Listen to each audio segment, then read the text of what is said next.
Selamat pagi, Bapak Ibu dosen dan asisten lab. Kami dari kelompok 4 ingin presentasikan praktikum final project kami. Judulnya itu perancangan sistem gravity roller conveyor untuk perbaikan ergonomi aktivitas unloading manual. Jadi untuk praktikum ini fokusnya itu ada di area proses inbound, dan ini kita analisis pada operasional PT XYZ.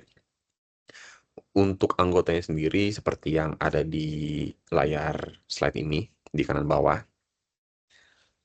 Saya lanjut ke proses inbound-nya. Jadi untuk proses gambaran besarnya, gambar alur proses yang terjadi di warehouse pada umumnya itu pertama ada inbound, penerimaan barang, lalu storage untuk menyimpan setelah inbound, lalu ada outbound yang dimana outbound ini adalah aktivitas pengambilan dan pengemasan barang. Jika ada order, barang itu sudah pasti ambil dari storage ya. Nah, ruang lingkup kita ini ada di inbound, lebih spesifiknya itu ada di proses unloading produk. Jadi unloading ini di sini 100% bergantung pada manpower fisiknya si manpower ini.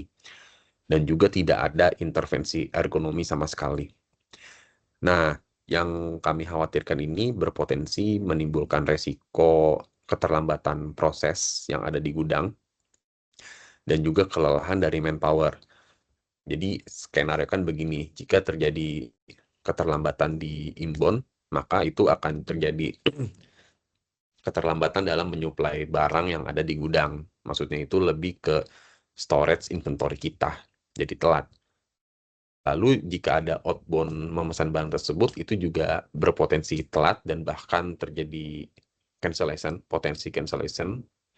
Karena kan ya mau ngambil barang apaan, barang yang nggak ada kan di storage ataupun di inventory.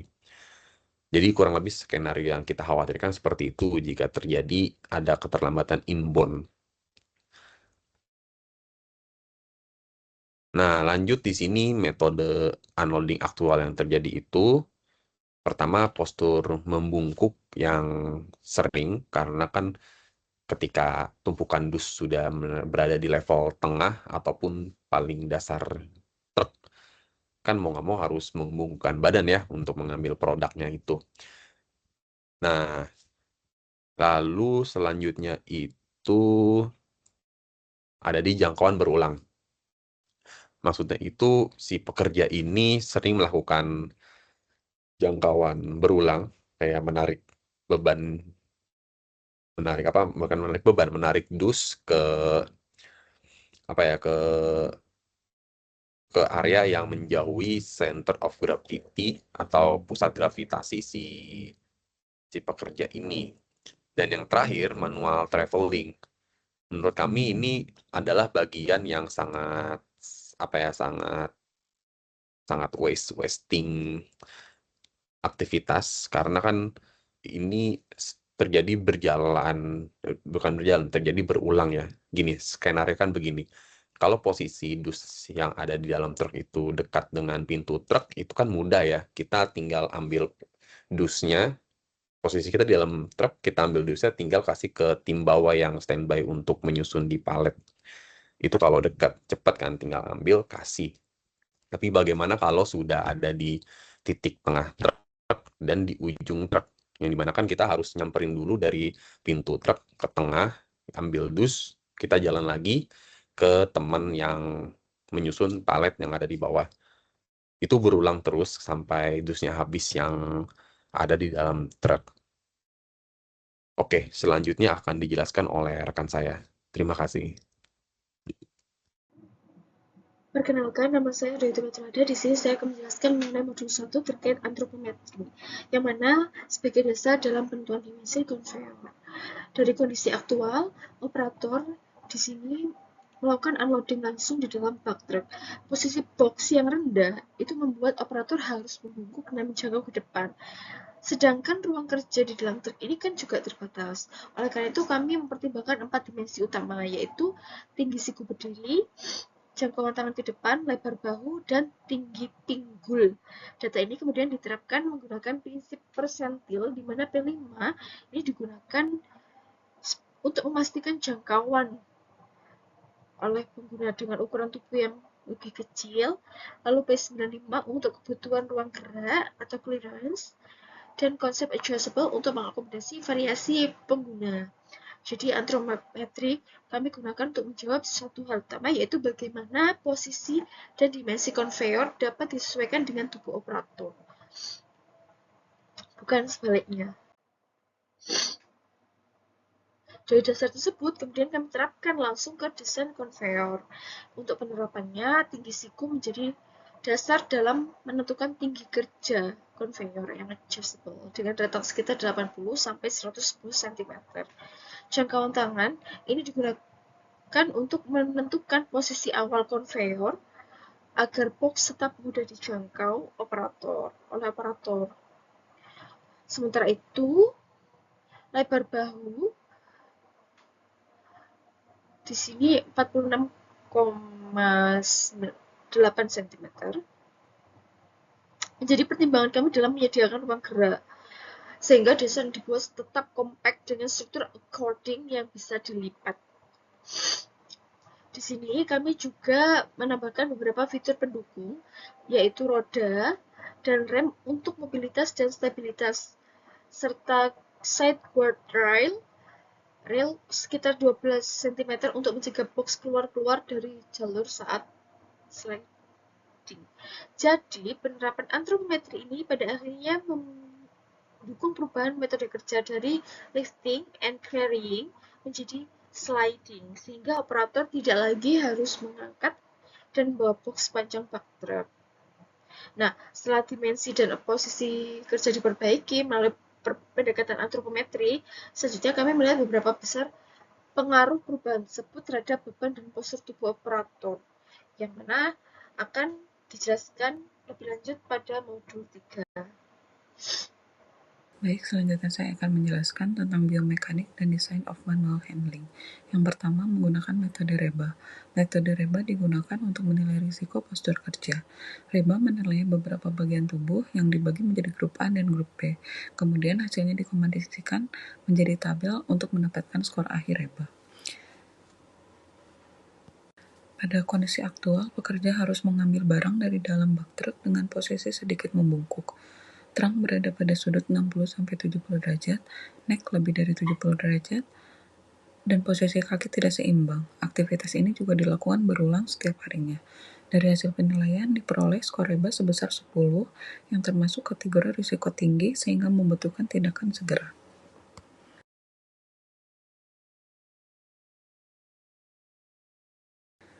Selanjutnya, kami melakukan analisis compression force untuk melihat pembebanan pada tulang belakang selama aktivitas lifting.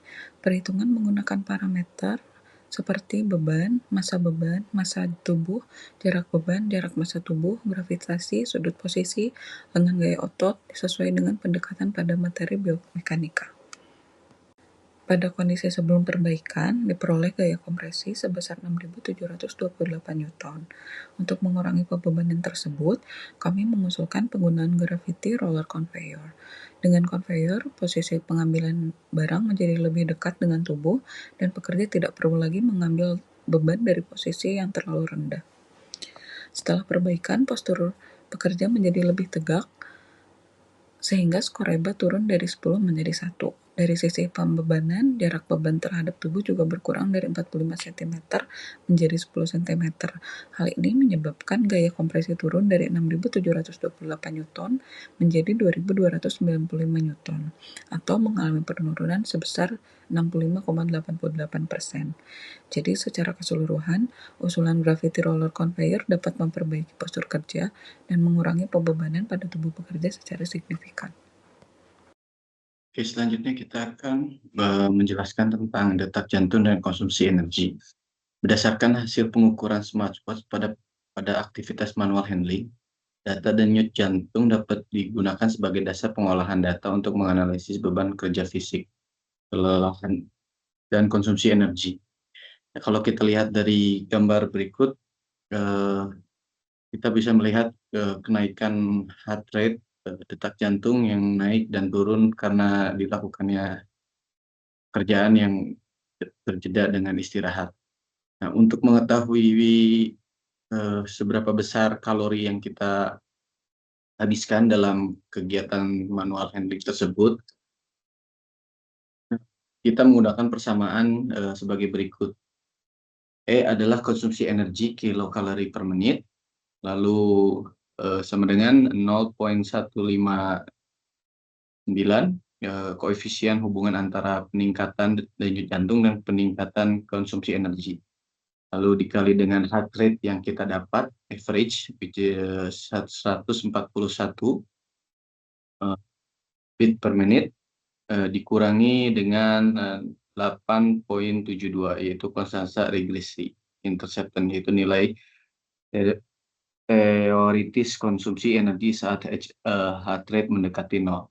Nah, berdasarkan hasil perhitungan, konsumsi energi sebesar 13,7 kilokalori per menit. Aktivitas manual handling yang diperagakan yang kita lakukan penelitian termasuk dalam kategori yang sangat berat. Terima kasih. Selanjutnya, saya akan mempresentasikan visualisasi rancangan Gravity Roller Conveyor dengan penerapan desain alat bantu pada aktivitas unloading. Gravity Roller Conveyor digunakan sebagai alat bantu untuk memindahkan kardus dari dalam bak truk menuju area penerimaan. Perpindahan dilakukan melalui roller sehingga aktivitas lifting dan carrying dapat dikurangi. Rancangan dibuat portable dan dapat disesuaikan dengan kondisi area unloading. Dengan struktur akcordion, memungkinkan conveyor diperpanjang saat digunakan dan dilipat saat penyimpanan. Konsep utama rancangan ini bertujuan untuk mengurangi beban fisik dan memperbaiki postur kerja pada proses unloading. Selanjutnya, masuk ke dalam struktur dan komponen utama conveyor. Fitur desain yang mendukung fleksibilitas, mobilitas, dan keselamatan pengguna. Komponen utama conveyor yaitu 1. Roller, menjadi jalur perpindahan kardus dari sisi input menuju sisi output. Yang kedua, pagar penyangga yang menjadi penghalang perpindahan kardus agar tidak jatuh dan keluar jalur. Yang ketiga, struktur akcordion yang memberikan fleksibilitas yang memungkinkan conveyor diperpanjang saat digunakan dan dilipat saat penyimpanan. Yang keempat, kaki penyangga yang digunakan untuk menyesuaikan posisi dan ketinggian lantai kerja. Yang kelima, roda yang memudahkan alat dipindah ke titik unloading yang berbeda. Yang keenam, brake atau lock yang membantu menjaga conveyor tetap stabil saat digunakan. Untuk prinsip desain yang kita gunakan yaitu adjustable, portable, dan fleksibilitas. Karena kesesuaian variasi dapat digunakan pengguna dalam kondisi area kerja dalam situasi apapun. Selanjutnya, penerapan conveyor pada proses unloading. Perubahan metode kerja dari manual carrying menjadi rolling atau sliding. Alur penggunaannya yaitu yang pertama, conveyor diposisikan dengan bak truk, kemudian conveyor diset sesuai dengan kondisi area kerja, dan operator memindahkan kardus dan meletakkannya pada roller dari dalam bak truk. Kemudian kardus bergerak menuju area palet melalui roller. Dalam desain ini, operator tidak lagi perlu berjalan jauh sambil membawa beban berat, dan jangkauan postur membungkuk dapat dikurangi. Untuk dampak ergonomis yang dihasilkan dari desain ini, postur lebih tegak dan jangkauan lebih pendek, serta beban carrying akan berkurang.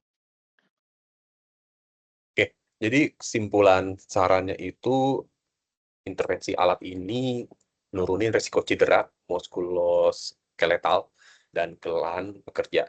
Jadi dari semua observasi yang kita temukan itu, skor REBA-nya 10, itu sangat tinggi dan berbahaya banget.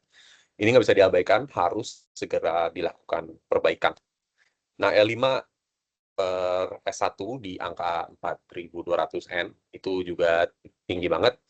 Nah, di sini proyeksi dampaknya nih dari penerapan conveyor tersebut adalah harapan itu REBA-nya turun di angka 1 which is good, bisa diabaikan, ignore that number. Lalu for L5 per S1 itu turun ke angka 2.295.33 N.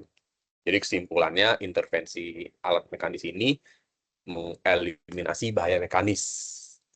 Nah, saran yang bisa kita berikan, rekomendasinya itu pertama, menerapkan pilot project.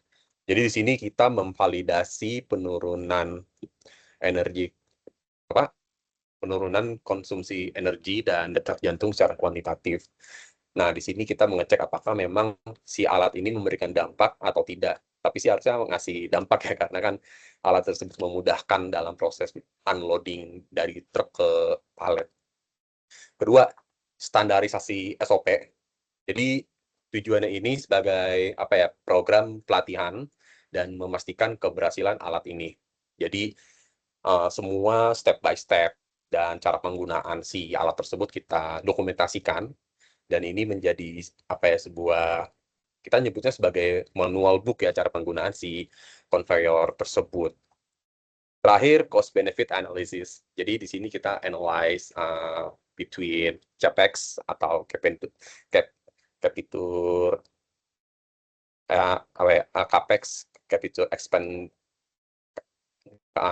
capital expenditure dengan operational savings. Jadi sebenarnya operational savings ini nggak melulu tentang uang atau finansial. Jadi apakah dengan uang yang kita keluarkan itu worth to money, worth to time, ataupun intervensi seperti yang kita jelaskan sekarang gitu. Jadi baik lagi, operational savings nggak selalu tentang uang. Lalu tujuan yang kedua dari CBA atau cost benefit analysis itu memastikan fleksibilitas operasional dan ketahanan si conveyor tersebut. Oke, sekian dari kelompok 4. Terima kasih.